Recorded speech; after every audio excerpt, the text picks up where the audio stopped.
This is a Year in Europe podcast, episode 8. This week we're in Keswick, in the Lake District in northern England.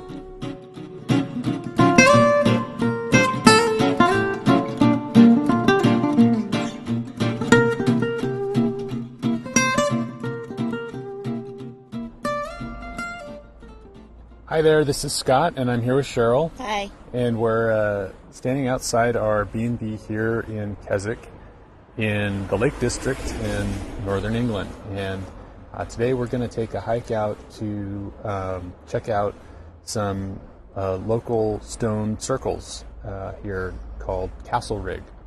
And we're going to see if we can find them and just see how they compare to the other ones that we've seen. And as per our standard day, it is drizzling. Apparently there was quite a heat wave in July, but we seem to have scared it off the moment we touched ground in the UK. So but we'll be brave and we'll do it. All right, let's go.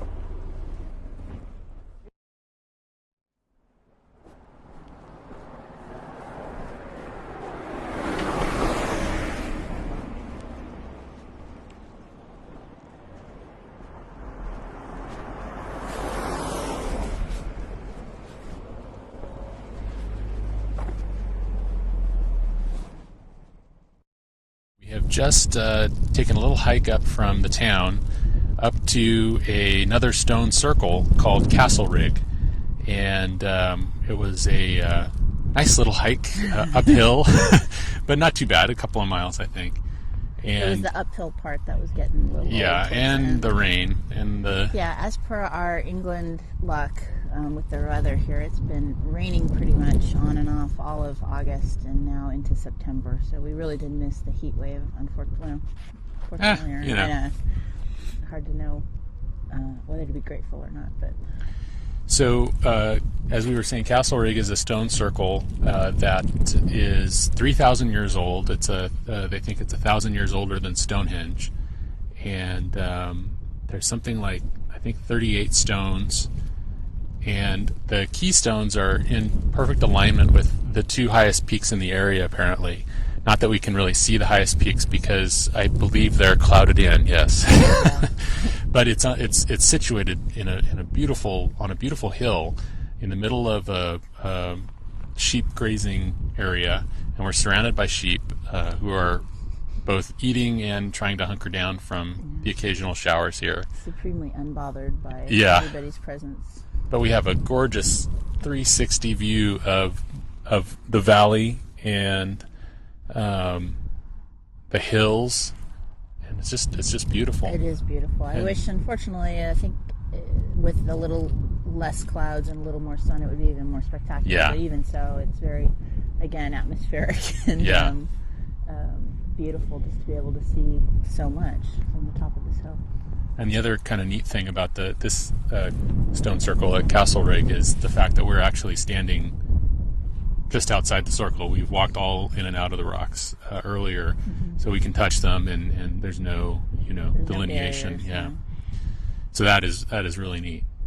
And there are a few other people up here, but it is definitely not as crowded as some of the other areas that we've been, like Stonehenge and Avebury. And well, it's Monday. That's true. September 4th, and it's the day that kids go back to school. Right. And it's quite a bit less crowded for sure. Yesterday there was a little break in the weather as well, and kind of a break. It was a break when we were in the middle of it. There were showers, but we got quite a bit of sun in the afternoon. Yeah. And we took a hike kind of around part of the lake and down past a little area called Friar's Crag, I believe. Yeah. And kind of past that, past some of the islands that are in the lake, which are beautiful little bunches of broccoli sitting in the middle of the water. They're just little tufts full of trees and plant life. And then we circled back up kind of through some of the pasture areas and the farms. And well, the nice thing for us about Keswick is that it's an easy walking distance from the city, from the B&B we're at, just to the lake that is here. We're not, if we were kitted out and geared to hike and to really be more outdoorsy, we would definitely take advantage of going to some of the other lakes and maybe being a little more intense with some of our walks and climbs. But, we've got the clothes that we're bringing all year. We've got our kind of walking shoes, which are a little bit chunky, but not hiking boots by any means. And, you see people here walking around in their full body waterproof outfits and full hiking boots. And we've had to break down and buy kind of cheap waterproof over things because it was just the jacket. And I think I'll use it, especially when we go up to Scotland. But definitely didn't want to lug it around, or I want to be able to leave it if I want to somewhere along the way in Europe and not feel bad that my 12 pounds is wasted. Yeah. What else did we do yesterday? Oh, we did. How could I forget? I know. This is like the highlight of staying in the Lake District, I think. I don't know what else would be. Going to get a clear... Well, they are getting a clear picture. We went to the Cumberland Pencil Museum, which was thrilling, and I really enjoyed it. Well, Sheryl warmed up to it in the end there, because there was a movie. How good was I? You were very good. I didn't say, come on, Henny, let's go. No. Well, maybe only a couple of times. No, maybe a little towards the end when I was getting hungry. Yeah, when I was at the really cool pencil shop, looking at the vast array of pencils. I'm sorry, let me just say this. So, Scott is a man who can get overwhelmed with choice sometimes. That's not true. So, here we go into this pencil shop, and yes, they've got every color. Hundreds of pencils. Hundreds, literally hundreds of pencils in every color imaginable, every grade, and all of this stuff. And he's literally, first he starts off with the packs. He's looking at the packs. Okay. But I'm not fooled. I'm not fooled that he's just going to buy a pack and we're going to go. Why? Because that would be too easy, right? That would be too easy. Yeah. So I say at some point 10, 15 minutes into looking at the packs and all this because stuff. I don't want my pen. No, let me just say it. And I say to you what? I say, honey, go look at the individual things. And you're like... honey, and I'm like, no, go look at the individual things. And again, another half an hour picking out the 6 pencils that you did actually get. Then moving on to the erasers and the pencil sharpener. So that was quite but a you bit conveniently left out the part where you go, honey, pick your pencil sometime in my lifetime. Yeah, that I did say yeah. that. But I kid you not, it was not like 5 minutes. It was a while. It was probably 7 to 8 minutes, I think. Okay. You were in some kind of time warp. I know, it was great. You weren't in the same plane of existence that I was, but okay. It was neat. And I would highly recommend that anybody that comes to Keswick to visit the Cumberland Pencil Museum. Well, I mean, they have more than the gift shop. They go through the whole process of how they discovered the graphite and how they make the pencils. And they did have some actually really cool... pencils from the 1800s, and I guess they still... the World War II pencil where they secreted away maps and compasses for POWs. And then they had a little kind of industrial film about it. And then towards the end, they had a little snippet from the Snowman, which I guess used all of their pencils to produce the animated short. So, no, it was fun. I mean, when it's pouring, literally thundering and pouring out rain, and we couldn't go walking, that was great. Hold that thought. I want to try to get a picture of this. Oh, he's gone. What is it? It was a raven sitting on top of the rock. Oh. Yeah, he's going to do it again.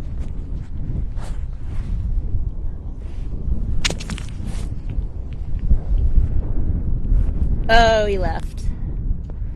Quick and the dead. Quick and the dead. What? Nothing for free, lady. Hey, here's another one right in front of you.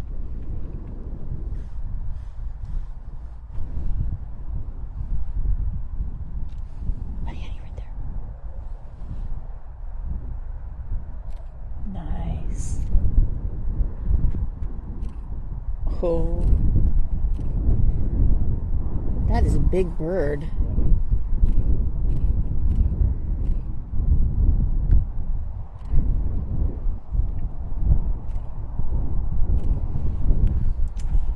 Scott, wildlife photographer.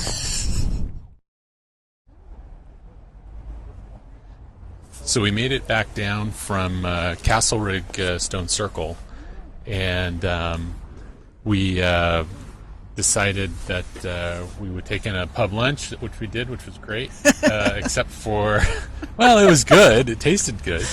I had carrot, leek, potato, and fly soup. which is actually tastier than one would think. But I didn't really care because I was about 3/4 of the way through my pint before I noticed. So it's easy living. What can you say? That's so gross. So we're now actually it's later on in the afternoon. The sun is almost peeking through, and we're on our way to find a place to have afternoon tea. A big piece of something really sweet and good after the traumas of lunch. Sans fly. Sans fly. All right. Exactly. We saw just a second ago, kind of up on the hill, a paraglider. Yeah, I didn't. That's the first one I've seen. I didn't realize that they had that. Although yesterday, did you remember seeing the parasail skateboard? No, parasled. I guess he was using a parachute to try to sled across the grass. That wasn't going well. Wasn't going well. Yeah. But we're gonna walk down to the town center, and right by our B&B here is the River Greta, and it's actually a fairly swift-moving little river. It is, and fairly high up on the. Yeah, I think with the rain, all the water and rain that they have here.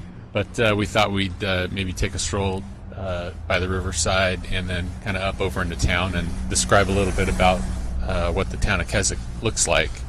We're going to go right here through the Kissing Gate. Fitz Park. That's right, the Fitz Park, which is a really neat park with all sorts of tennis courts and quite big. Yeah, it's really big. There's a lot of lawn bowling courts around, and it's really cool. Being used. And the football. Some kids playing football here.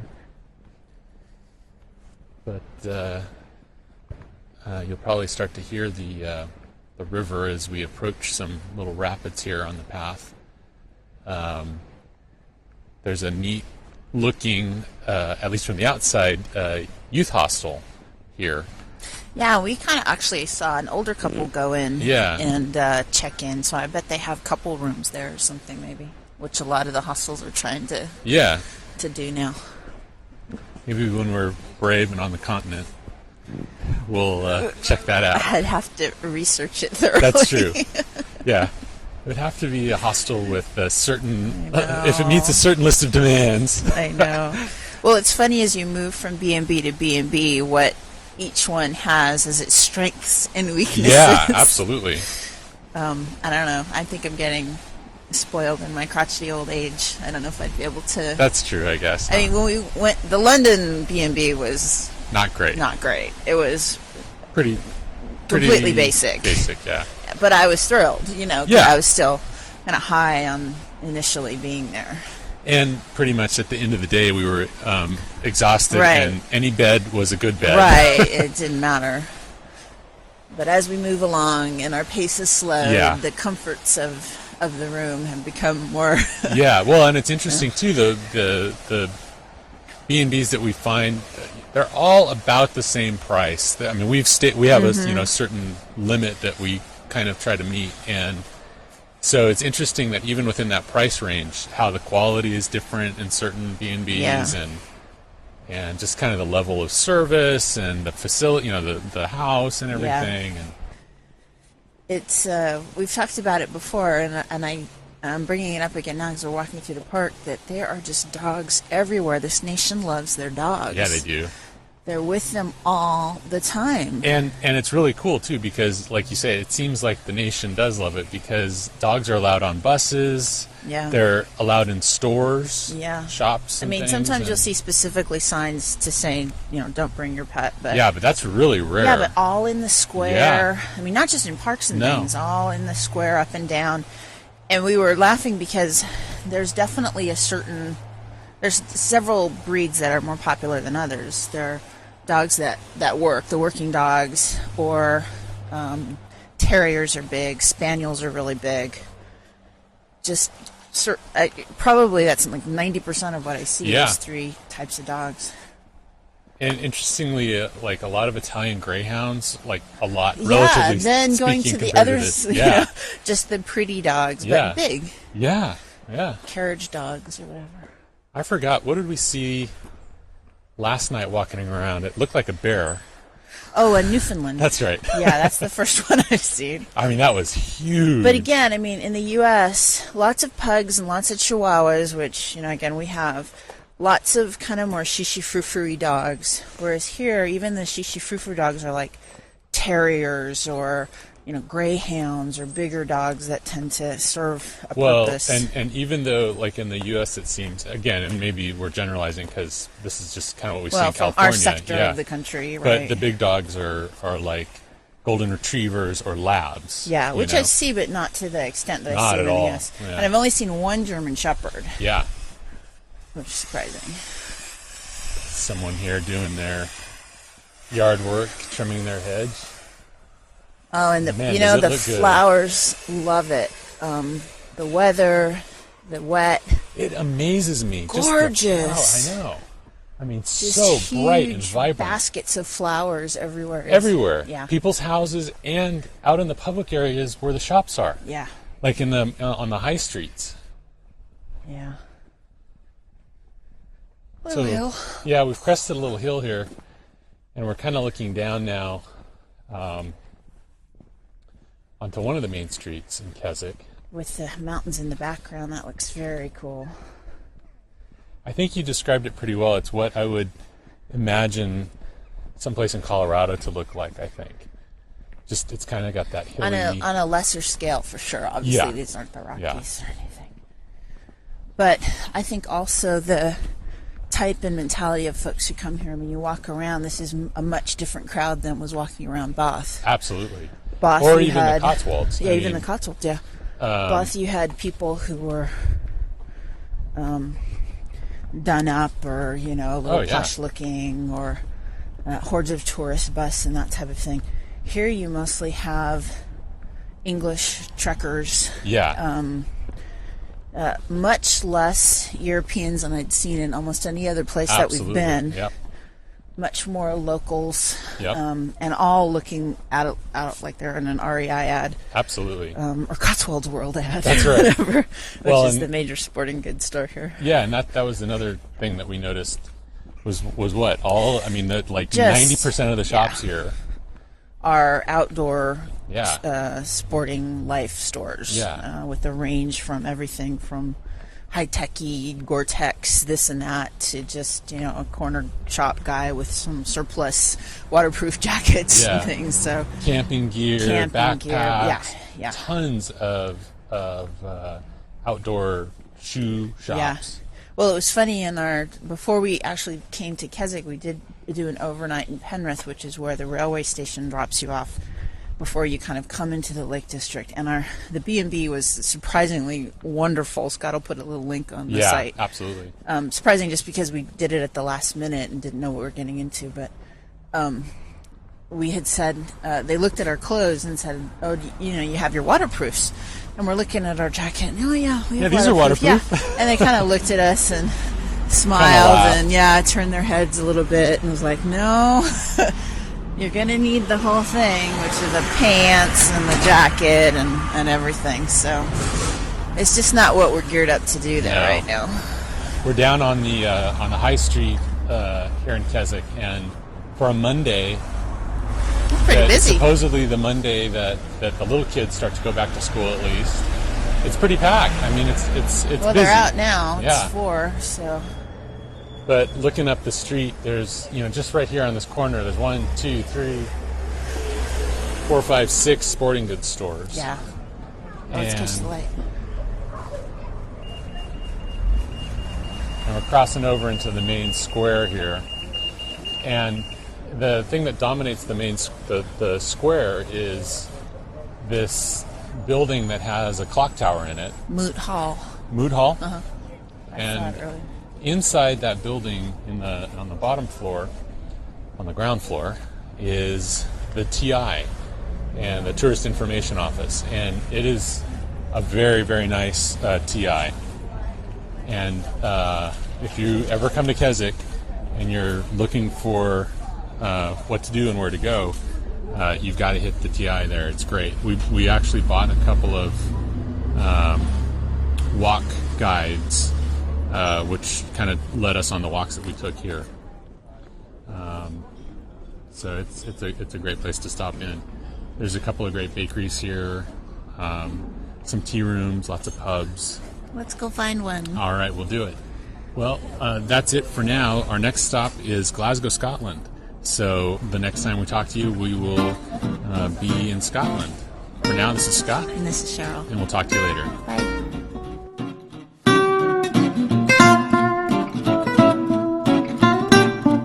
Be sure to visit our blog at www.ayearineurope.com.